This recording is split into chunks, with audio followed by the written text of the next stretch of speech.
Well, hello, everybody. This is the progress report for this beautiful Wednesday in May, May 24th, 2023. And I'm very pleased to say we have, I think, a really good guest tonight.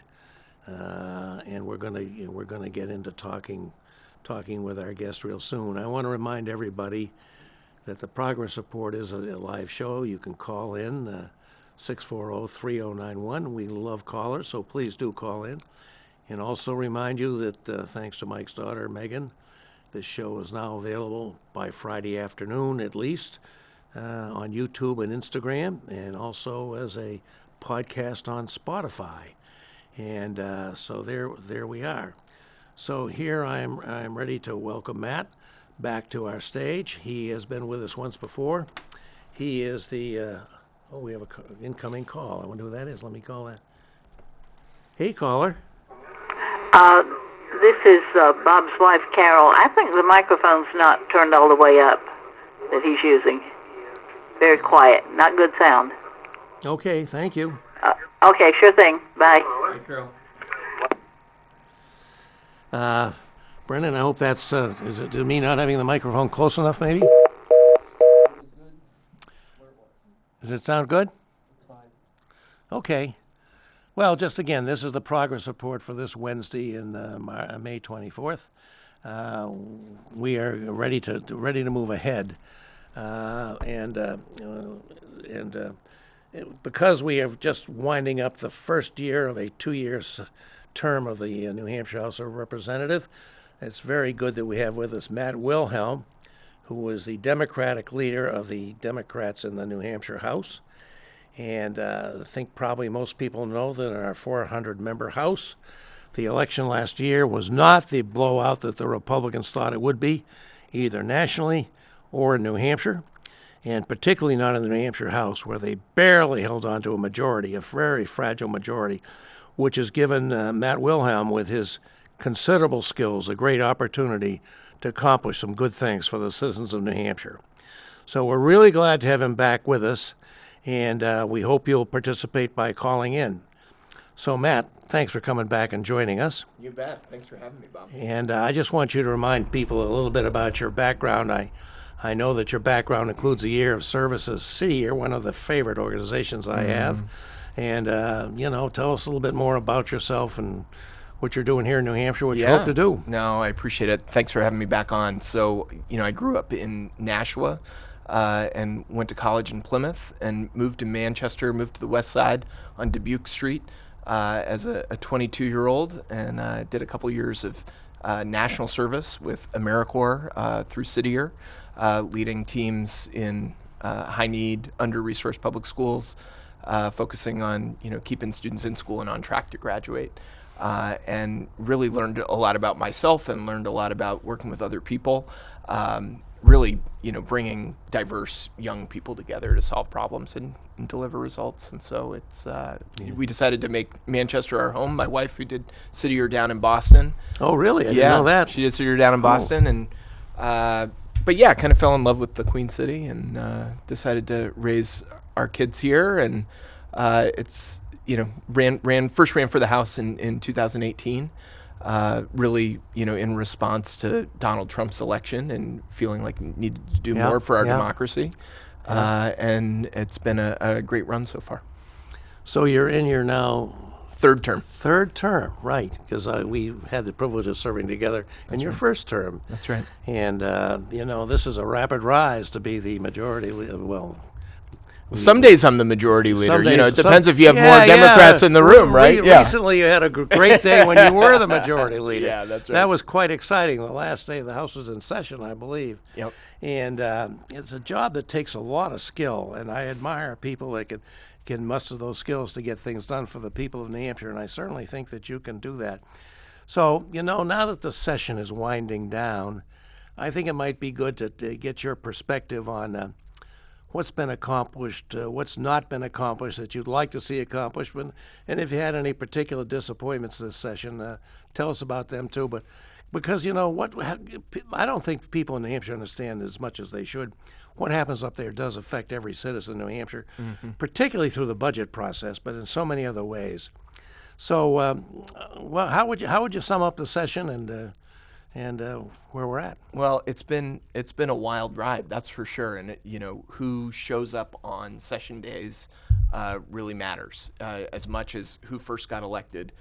With the numbers just so close, who has an attendance majority on any given week really, sometimes dictates what the agenda is going to be and what's actually able to pass. Because you can't vote if you're not there. That's exactly it. Yeah. So you were very involved in recruiting candidates. That's right. And that's a very important part. And you had great. I think it was only a handful of districts across the entire 400 districts which did not have a Democratic candidate. Isn't that right? That's right. We had 390 candidates, all with deep roots in their communities, who were sharing the values, I think, of the vast majority of their constituents. So that's a very important and a considerable achievement. Thanks. 390 out of 400. And you worked hard at that. I know, because I tried to help you out in working, in my own ward. You sure did. So that's very important.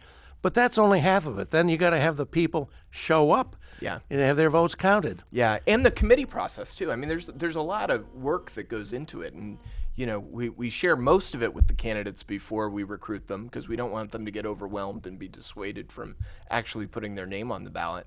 But there's so much to get everybody caught up to speed with. This is how we do things. Feels like you got to do the how a bill becomes law. You do the song and the dance, and make sure everybody understands their role, their responsibilities within a policy committee, and then on full session days when we meet in historic Representatives Hall.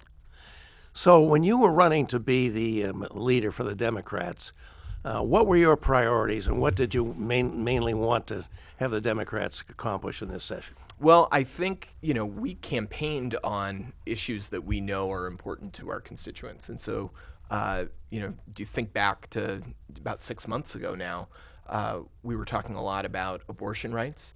With the fall of Roe, we knew that it was going to be incumbent upon us in the legislature to make sure that we were protecting reproductive rights. And so I'm really proud that actually through the leadership of a guest who was on the show with me last time, it's Representative Alexis Simpson, who serves as our deputy leader on the Democratic side. She sponsored a bill that would have codified abortion rights into law. And we were able to pass that on the House floor and send it over to the Senate with a Republican majority in the Senate, 14-10. They killed that bill, but I think for us it was really about making sure that the voters who sent us there knew that we were fighting for them and that we were doing what we said that we were going to do. Yeah, it's a good thing to run on going forward, for sure. Yep. Yeah. So that was a big thing, and well, let's just talk about the last session day, which Sure. was the day before your birthday. Yeah, that's right. That's right. And you followed up by going to a birthday party for yourself at the Rex Theater, Oh which my I gosh. had the privilege of attending. And you were buoyant, you were energized, and after the long day that you had there, why was that? What happened that day that was so satisfying? Well, I mean, I think one of the things that I'm really proud of is that as a caucus, we were able to stop a really hateful and harmful piece of legislation that targets trans youth, and that was the so-called Parental Bill of Rights. Yeah. That really forces teachers and guidance counselors and other educators in between that parent and child relationship, and would forcibly out teenagers before they were ready to come out of the closet to their parents. And so we were able to indefinitely postpone Senate Bill 272 to make sure that it didn't come back, not just this year, but also in 2024. And not to be too arcane, but as opposed to tabling it when anybody can make a motion to call it off the table, and if that passes, it could be back, you had the votes to prevent that maneuver working this session. That's right, and we were, we were able to table it, House Bill 10, which was the House version of it a few months ago, but we knew that we wanted to make sure that we killed it, permanently when we had the majority. Because otherwise, the House Republicans could take it off the table when our numbers perhaps dipped down a little bit, and they were stronger in the room. And that was a day when really great news, even though you have a few fewer elected members than the Republicans do, you had one more Democrat show up than the Republicans. And that plus a very small number of Republicans that came over to the Democratic position made all the difference on that, did it not? That's right. And there were a fair number of amendments that were also introduced that would strip some of the most harmful pieces of the bill out of it. But ultimately, we knew that we needed to send it to the dumpster where it belongs, and we were able to get that done. Yeah, but there's always next year, so you got eternal vigilance is required. Well, I tell you what, it's actually next year, because we indefinitely postponed it, can't come back. Oh, that's right. Which was another part of why we wanted to do it in that way. Oh, that's a real good real good stake in the heart of the vampire. Great. But the other thing that happened last week was passing permanent Medicaid expansion. Yeah. Which, there was we had this fight in the budget. Republicans really wanted to put a 2-year sunset in the budget to extend Medicaid expansion for another 2 years, and then have it come back to the House and the Senate to reauthorize it again. We knew that there would be this fight and an opportunity to do permanent reauthorization of Medicaid, and we were able to get that done as well. There were over 30 amendments that were, poking holes in it in one way or another, had a sunset of 2 years or 6 years, and we were able to pass that on the floor of the House. It was the last thing we did. So when you saw me at my birthday party, that's why I was so excited. It wasn't just about stopping bad legislation, but it was about passing some really good it almost legislation. reminds me of the ongoing crisis about the debt limit in the federal system. Why do we have to vote on that every time when it's about paying the bills that have already been incurred? And I feel the same way. Why do we have to fight every 2 years about whether to extend Medicaid when everybody admits it's a cost-saving measure that's highly beneficial to our medical providers, not to mention the people that have the benefits directly? Absolutely. I mean, and there's such a large coalition of advocates that support permanent reauthorization of that really successful program. Yep. That's data-driven, that delivers results. Even the Business and Industry Association, and its members, the chambers of commerce across the state, employers, they know how important this program is, and we're all on the front lines of fighting to pass it. Now, yesterday, the House Finance Committee took up that same bill because it went to a second committee, and they have started the effort to retain the bill. And so I think we're going to see the drama unfold around that bill, which the Senate passed 24-0, permanent reauthorization of Medicaid. Really? 24-0. That's unusual. Led by Senate President Jeb Bradley, a Republican. Yes, he is strong for that. Yeah, and rallied his entire caucus, and obviously the House Democrats led by Donna Soucy. Pass that over to us. We are probably going to see that play out as part of the budget moving forward here in the final weeks of session. Yeah, let's talk about the budget. This is the year so much of the legislative effort is taken up with dealing with the budget. How did we do in terms of your priorities with the budget process this time? Well, so April 8th is when we passed the budget on the floor, so I printed out some notes to remind me of the successes that we had.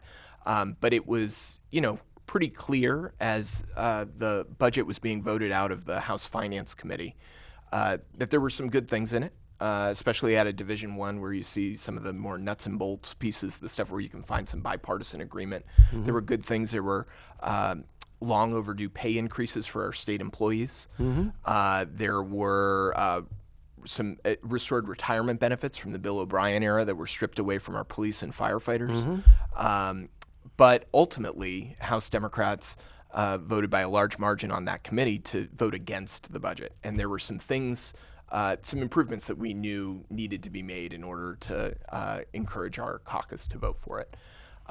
Through negotiations with Speaker Packard and Majority Leader Jason Osborne, in the week that followed, before it came to a full vote on the House floor, we were able to negotiate some additional things that we think were really important to deliver for our constituents, and that included additional funding, an extra $15 million for affordable housing, included a better education funding formula, made sure that Manchester and other communities were going to get adequate funding for public schools, increased Medicaid provider rates, which is really important to make sure that especially mental health care services are being extended to those who couldn't afford them.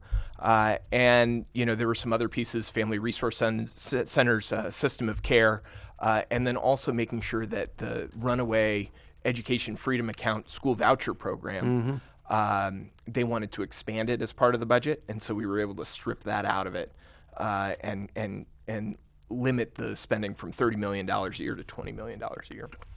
Oh, So that's good. with those concessions that we were able to get from the Republicans, House Democrats voted 193-0 in support of this bipartisan compromise amendment, and then went on over the course of the next hour or so to be a voice vote in support of this bipartisan budget. It's very unusual to have a budget pass on a voice vote. Very unusual I and can't really remember that. historic. So Yeah. really proud of the work that we did Yeah. over the course of that week, and that continues. Now as the budget is over in the Senate, and the Senate's doing their job, getting ready to send it back over to us. And what do you think the prognosis is for the final result here? I mean, you have to keep reminding yourself you're only one half of the great and general court. There's the other half on the other side of the wall. That's right. And it's going to come back to you. Is it likely to end up in a conference committee, the budget, do you think, or what's going to happen? I mean, it usually is, right? I mean, usually there's so much that's in the budget and so much disagreement between the two bodies, the two chambers, that a committee of conference is necessary. Senate President Jeb Bradley and I met earlier today to talk about the progress that they're making, to remind him of what the priorities were that were in it that got House Democrats to vote for it in the first place, and what we need to see in order to concur when it comes back over, or to send it to committee of conference. And those are the stakes at this point. Very good. With the closely divided House that we have, I think a key thing is going to be, well, obviously your relationship with the Speaker, who has the task of being the Speaker for all members, regardless of party, and protect the rights of the minority, not just be for the majority, and your relationship with the majority leader, Jason Osborne. How has your relation been with those two folks over the course of this year? Yeah, I mean, the Speaker, I'll start with him. Speaker and I started meeting well before, shortly after the election, before Organization Day, to talk about the tone that we wanted to set, that we knew was going to fall on both of us, to make sure that committees, which are evenly split in most cases, so it's usually, on committees it's 10 Democrats, 10 Republicans. And as a result, there were a lot of committee reports that made no recommendations. That's right. That's right. All left it to the who can turn out for the votes. That's right. And also some amendments, right, that may fail in committee unless there's, they were able to get one person from the other side of the aisle to join them. Yeah. And I think that's kind of the feeling and the tone and tenor of a pretty collaborative work environment. I think we're gonna disagree on policy. We're obviously gonna do that. But I think there is a recognition that extreme policy is not going to pass in this chamber, and that if we want to get something done, finding some allies across the aisle, whether you're a Democrat or a Republican, is going to be really, really important. Oh, yeah. And so the Speaker and I are meeting, we meet on a weekly basis, but sometimes 2 or 3 times depending on what's going on, and keeping really open lines of communication and trying to address issues before they blow up into something bigger. But I think our members are really happy with the way things are going, and I think we're looking forward to turning the corner into 2024 and hopefully find some areas where we can get things done. Are there any big disappointments as a result of the session so far that you'd like to see addressed in the next session? Well, I think one area that Democrats, have maybe fallen short this term. We've got a really incredible House Education Committee, which is led by Representative Mel Myler, Representative Dave Luno, Representative Patty Cornell, who's here in Manchester. Manchester That's Democrat. right. I'm trying to make sure I don't leave out any Manchester Dems on that committee. But that group has really done an incredible job of presenting legislation to put in some guardrails and to some transparency into the Education Freedom Account program, and the voucher program. And so, on day when we didn't necessarily have great attendance. There was a bill to increase education freedom accounts from 300% of federal poverty to 350%, which then went over to the Senate. And some of our bills to put in, guardrails fell just short, or was then sent over to the Finance Committee, because that's a little bit of game playing that the Republican majority can do is say, okay, well, we didn't defeat this bill once, so we're going to send it to the Finance Committee, and then they get a second bite at the apple. So I hope that we can, take another look at, ways that we can build in transparency and accountability into that program. Yeah, that's very important. Now, by the way, as you well know, there was a very fine opinion piece in the Union Leader Day by those two fine gentlemen, Mel Myler and David Luno. I thought that really laid out very clearly why we need to defend the excellent job we're getting from our public education right here in the state of New Hampshire. We have one of the top-rated public education systems in the country right here, and it just distresses me greatly to think it could be undermined and weakened by this diverting of funds for schools of choice, which might even be religious schools or private schools of any kind. Yep.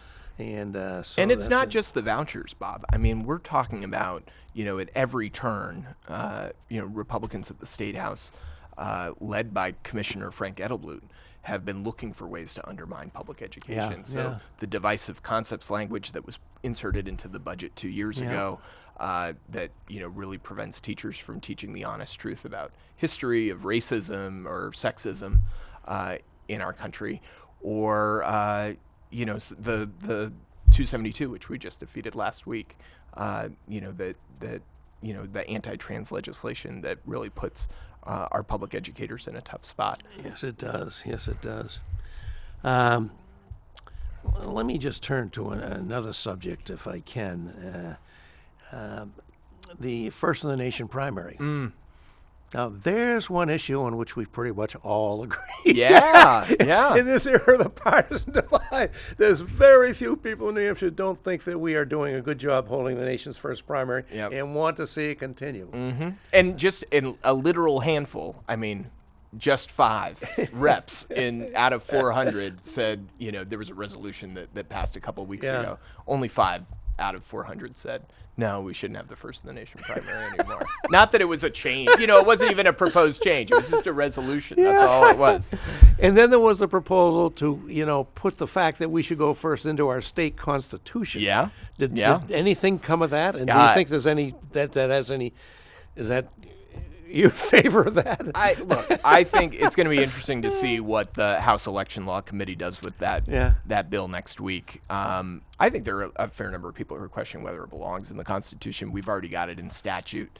And I don't think it gives us anything more to put in the state constitution. If it's going to be federal law, it's going to preempt us.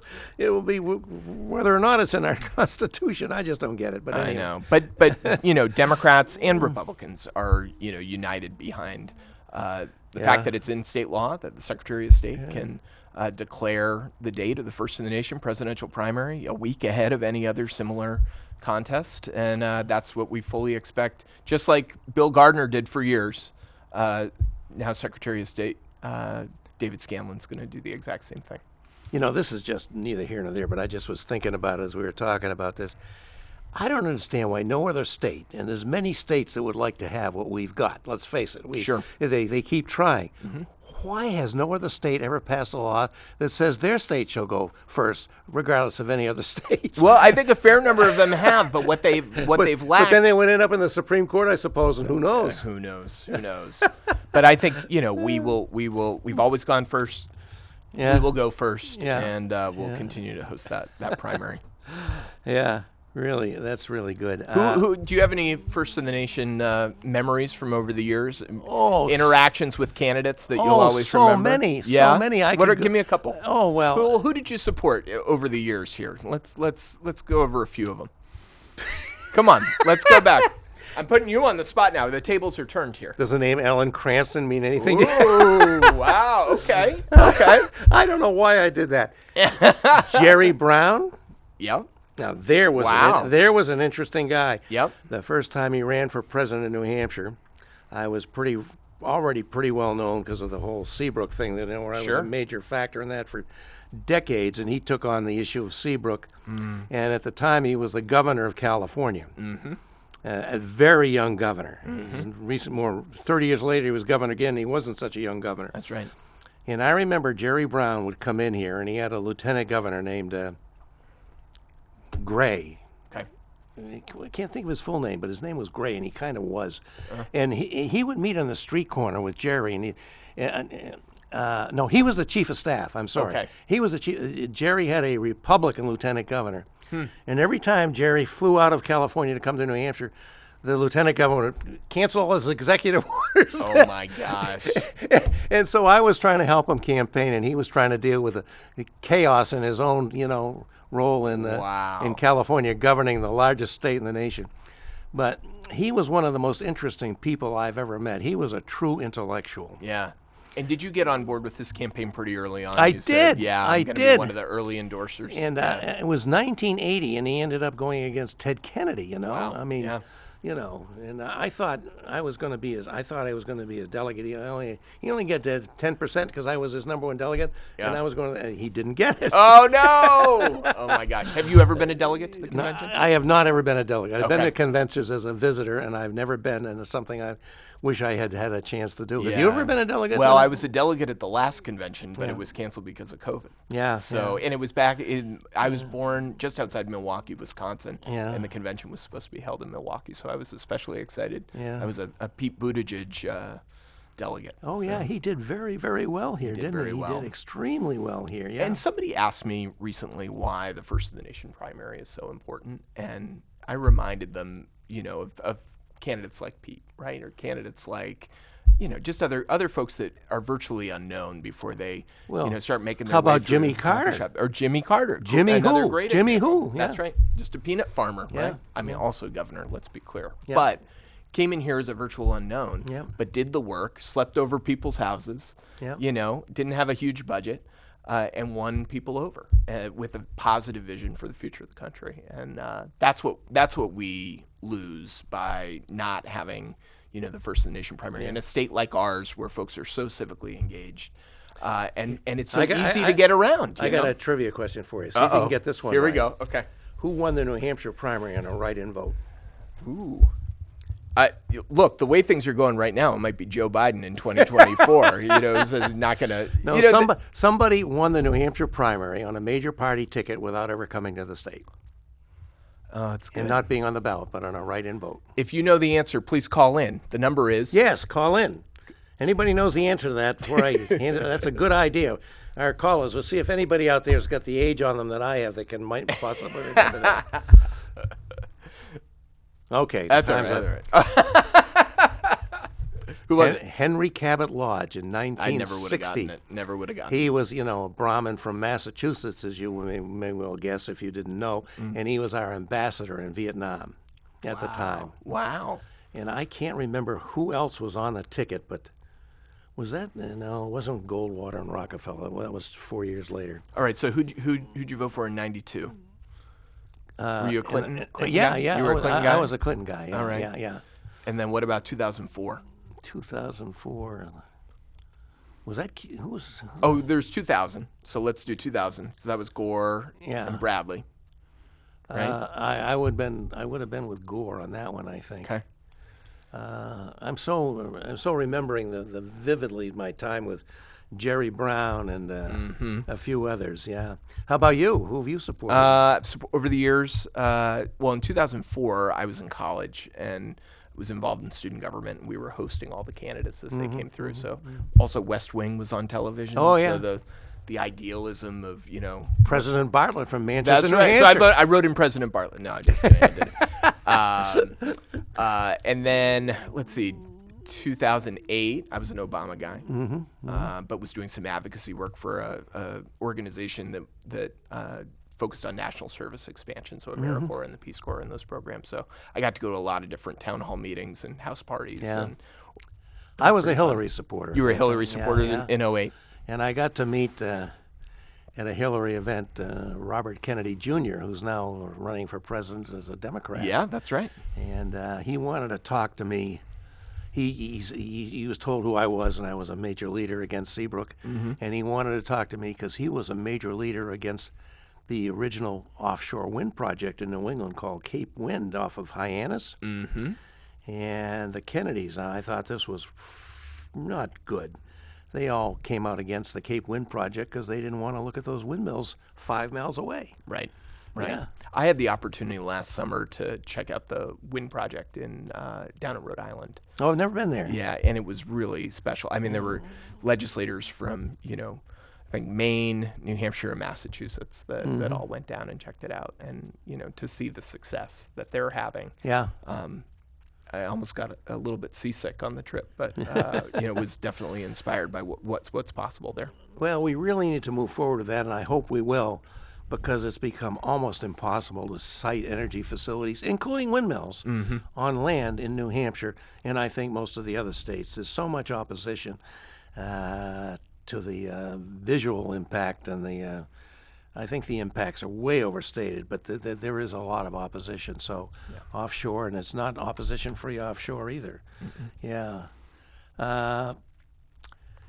Here's another subject I wanted to talk to you a little bit about, a little more serious maybe. Sure.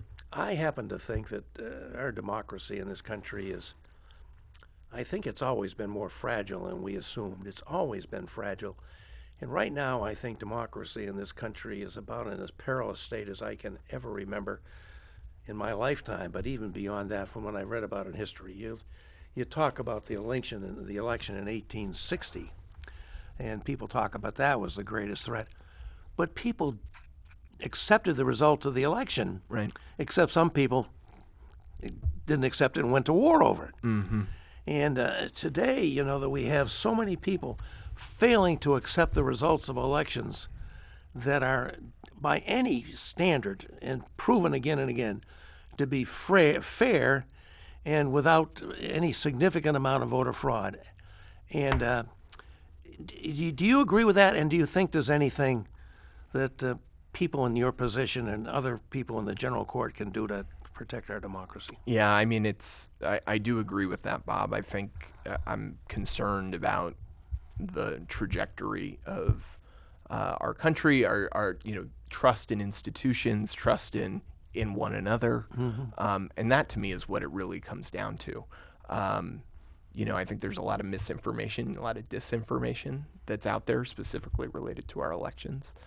And I think that there's work that, when you ask specifically about folks that are in my position or our elected representatives, I think we should be looking for opportunities to bring people together, to build consensus, to inspire confidence in government and institutions.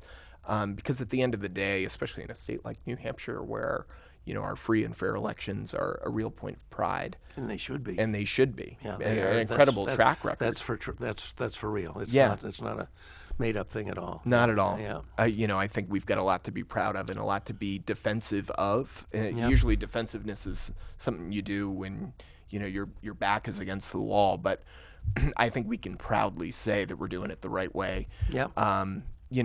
What's deeply concerning, right, is seeing an insurrection at the U.S. Capitol, that people are so whipped up into a frenzy about the results of the election, to hear that fake electors had been drafted, to step in.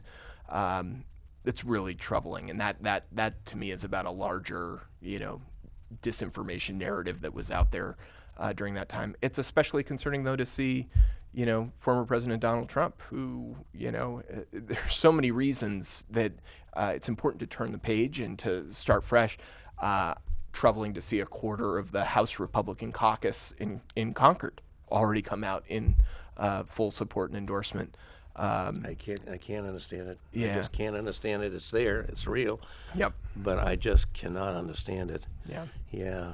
But it's troubling. And actually, just to go back to my own, personal background experience in my introduction to public service, serving as an AmeriCorps member with other young people from different backgrounds and walks of life and religious backgrounds and political ideology. I mean, it was such a good experience for me as someone who grew up in New Hampshire, was probably going to stay in New Hampshire, to learn about other Americans, right? Yeah, to yeah. to be in community with one another, to learn to Which trust you might one another. not and- never got to really know if you hadn't been a part of that program. That's right. I mean, I think about the people that were on my team.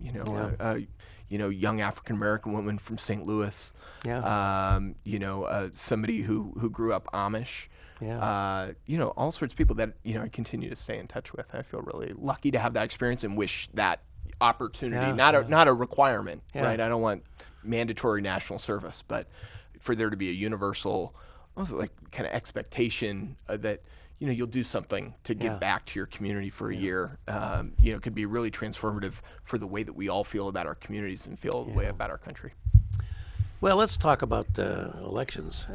Yeah. We have a very important election coming up in the city of Manchester. We are going to have a new mayor. We have a fine mayor, but she's not running for re-election. We can talk about what she's running for next. What do you see happening in the city elections, and have you made a choice of a candidate yourself? Well, I want to be very clear. I have not made a choice in candidate, and have communicated with all three of the candidates, who I deeply respect and admire each of them as neighbors, and including one who's a literal next door neighbor, June Trisciani, Alderman at large. She's a literal next door neighbor.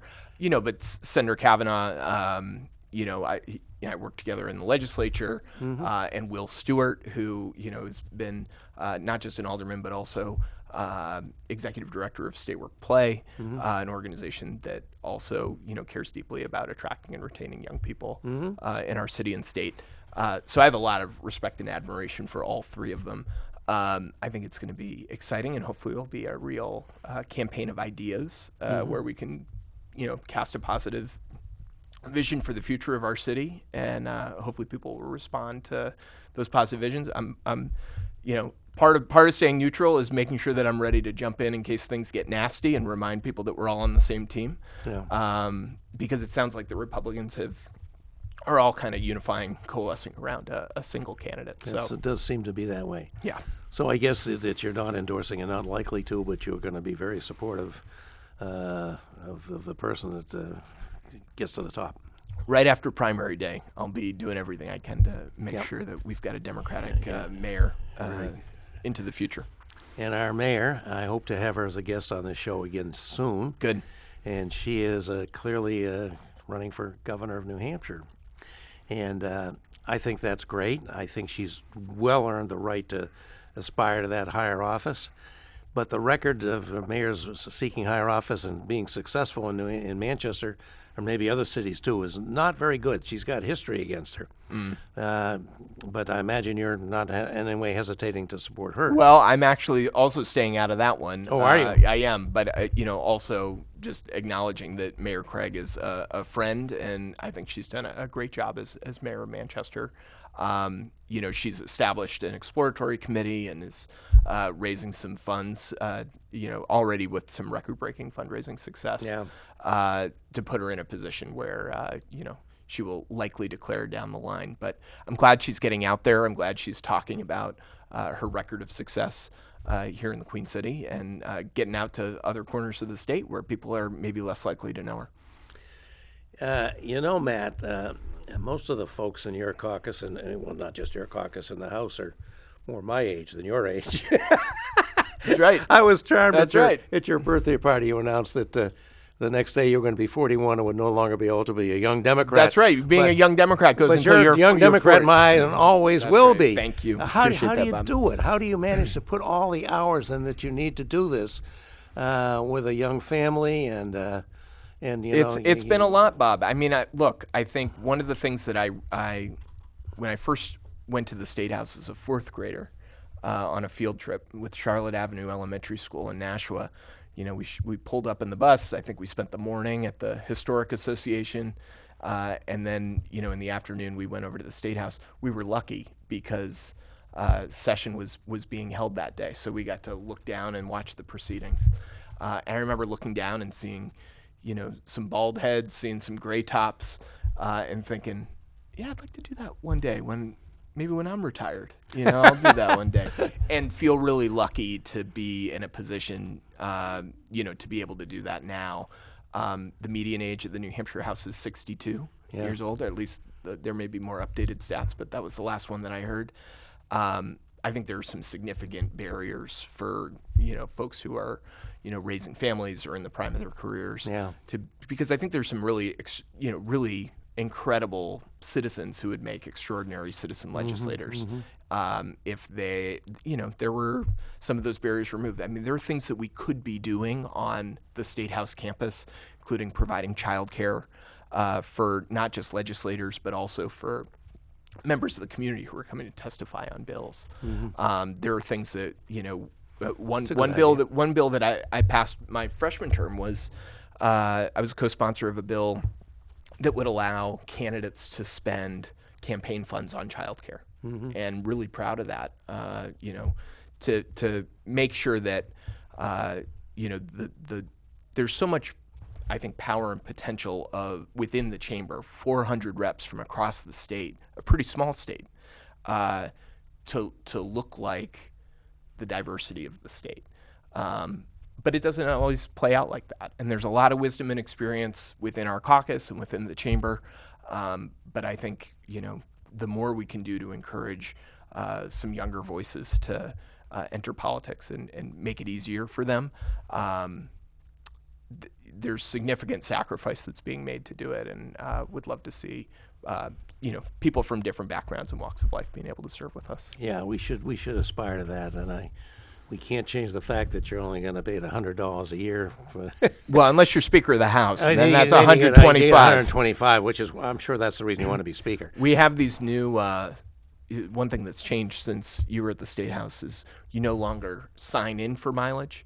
So you get your $100 a year, and then you also get mileage compensated to and from the State House. But now they have these kiosks, these electronic kiosks, and you put in the last 4 digits of your Social Security number, and then it signs you in, and you automatically get a check in the mail, or to your bank account. But I was joking with the Speaker on my way in the other day, as I was signing in for mileage.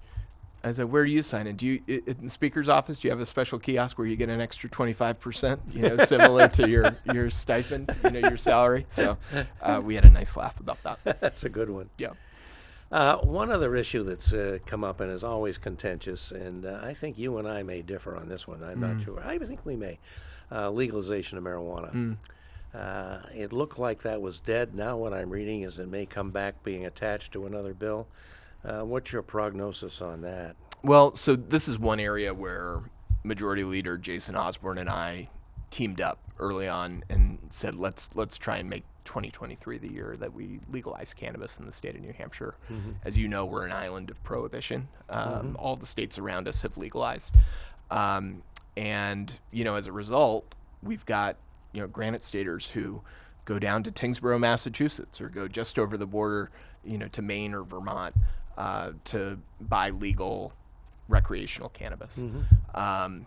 To me, it's not just a financial argument to be made, but there's also, I think, a social justice or criminal justice argument to be made. A lot of poor. What do you mean? We're not putting people in jail for this anymore. No, but I do think that there are arrests made for possession. There are some serious, I think, longstanding criminal justice issues that are tied in with it. I know, Go ahead. Well, I don't want to debate it with you. That's but, fine. I find it very troubling myself. Yeah. My 2 main reasons are, number one, the pot is much more potent than it used to be back in the days when some of us inhaled and some of us didn't. I'm not asking you whether you did or didn't, Bob. And also that it's in the form of edibles. It's so attractive to children, and in any event, we'll have to respectfully come to different conclusions on that. But one thing that, Bob, I think you will appreciate is that there's a bill that's been making its way through the legislative process for THC labeling, just to be very clear about what's in it. And I think the regulation of cannabis within the state has been, I think that's one of the things. I think I want people to know what they're consuming. Yeah, I think that's really important. Yeah. And I think you're right that we need to make sure that it's staying out of the hands of young people. Yeah, I absolutely think that's critical. The governor recently came out and said, he'd be willing to sign a version of cannabis legalization, but it would need to be a state-run model. I know there was a hearing yesterday in the House Commerce Committee. There was a liquor commission bill, which would be the regulator. Yeah. And so, they were considering a non-germane amendment that would kind of follow what the prescription that the governor outlined. It'll be interesting to see what the House Commerce Committee does, but it's certainly in the final weeks of the session, so we'll see. Well, I think the record shows that the states have legalized it. It hasn't ended the illegal business at all, because, if the state wants a cut of the revenue, your local dealer doesn't have to share that with the state, so they'll undercut the state's prices, and it keeps the illegal operation going. Anyway, are you enjoying this job? That's a good question. You're asking me on a day when I'm saying, yes, I am enjoying this job, but, like any job, there are ups and downs, and, I'm trying to kind of take the long view of it all. There's been a steep learning curve, as, someone who's in their third term and stepping into this role. That's a rapid rise to the position you hold, and congratulations. Thank you. But I take it very seriously. It's a big responsibility, not just to the constituents that I represent in Manchester Wards 1, 3, 10, 11, and 12, Hillsborough District 40, but also to my House Democratic colleagues who elected me to this role. So I'm humbled by that, and I have a really incredible team, including Deputy Leader Alexis Simpson, Floor Leader Lucy Weber. Spent some time today with the Dean of the House, Mary Jane Wallner, who's on my leadership team as well. Karen Ebel, our leader pro tem, and so many others. I mean, Marjorie Smith, is she still serving? Marjorie Smith is still serving. She's our she's our ranking member of Judiciary, and is also on a special committee. There have been a few special committees that have been formed, a couple at my urging of the Speaker, including one on housing and another on childcare, big issues that have impacted families, but also the business community, employers. So really, really excited about the work that's been happening at the State House and the team that's been working together to get it done. Plus a lot of freshman reps who are really excellent, excellent you got members. A crew of some great freshmen. I certainly think so. My own Ward 12. Yeah, member, Jessica Grill. I just think that's she's right. terrific. And Julie Smith. Yeah, you got a great team in Ward 12, and we're going to be working hard to make sure that they get reelected in November 2024. So what are you going to be doing for your summer? That's a good question. We're going to do some traveling as a family, which will be nice, really good. So I've got a 10-year-old and a 7-year-old, and the 10-year-old's obsessed with baseball, so we're going to visit some family on the West Coast and visiting a couple ballparks along the way. Nice. So that'll be fun. Nice.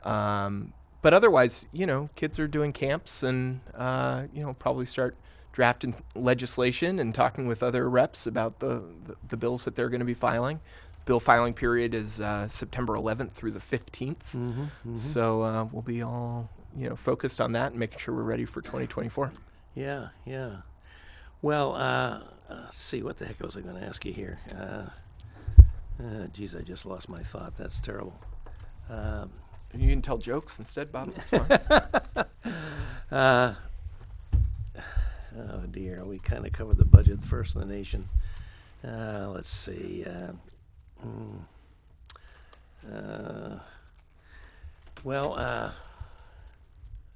Yeah, your summer sounds like a really good thing. How about you? You have plans for the summer?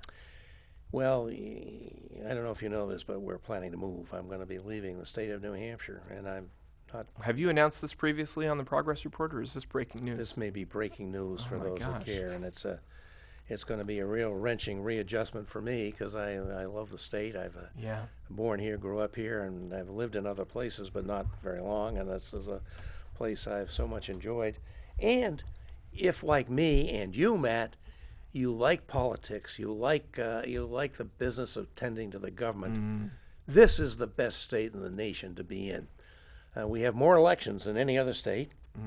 As you previously said, the elections are fair and honest, and people can believe in the results, and they should. Yeah.